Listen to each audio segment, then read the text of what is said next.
I like that every day is a little bit different with my job. I meet a very wide array of people. I tend to see people at some of their lowest points. A big aspect of sort of outreach is being consistent and persistent in your approach. But if I'm meeting someone for the first time, to provide them with some of those basic essential items, be it a clean pair of socks and underpants or a sleeping bag, whatever it might be, so they kind of have something in their mind that they might be able to associate with a helping hand, and then support them with trying to get long-term stable accommodation.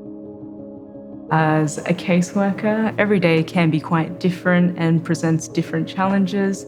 We do housing applications, we follow up and ensure that clients have an idea of what sort of options are out there in terms of housing, but then also addressing any further issues that they might have, such as mental health, physical health, just to ensure that they can maintain and sustain tenancies in the future. I provide tailored support for each client, completing intake and assessment, building that rapport with clients, taking the clients to meetings, collaborating with other services, legal support as well. The challenges within homelessness today are pretty big systemic challenges. At the moment, with the housing and cost of living crisis, it makes it incredibly difficult for low, even moderate income earners to secure long-term, affordable, accessible accommodation within the communities that they're already engaged in. I think for a region, people feel that there's a lot more housing stock because we're overpopulated in big cities. They will tend to move thinking that there may be a better outcome for them in a regional city. However, that's not the case. There's nothing different to where they've just come from.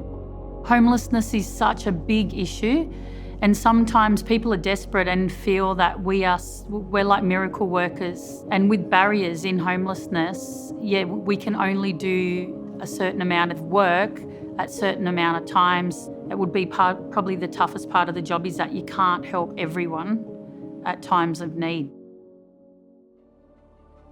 Often women experiencing homelessness come with domestic violence, mental health, addictions, and so the misconception is that I just house people or look for houses, but that's not the whole entire truth. There's a lot more that goes into it. I'm not only walking alongside the client to find appropriate, affordable housing, but also that wraparound support to address those needs as well.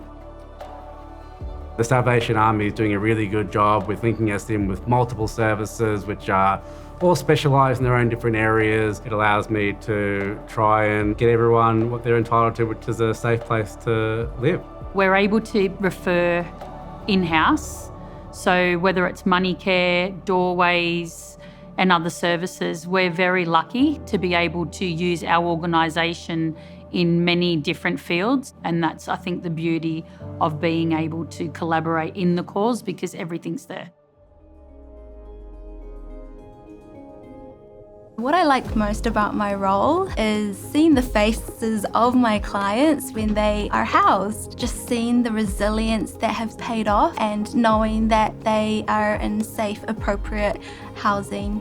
Seeing someone feel that relief, to feel safe, to feel secure, to know that they are in their own property, and for me being able to still support them, that I am able to make a positive change in their life and feel that they can move forward. We want homelessness to be rare, brief and non-reoccurring. That's what we're working towards. I think if people get wraparound supports, they get health, they get culturally appropriate support, they're empowered, they have trust in you, and we start removing some of those systemic barriers, I think that people will see that homelessness can be reduced and we can get down to that kind of zero mark.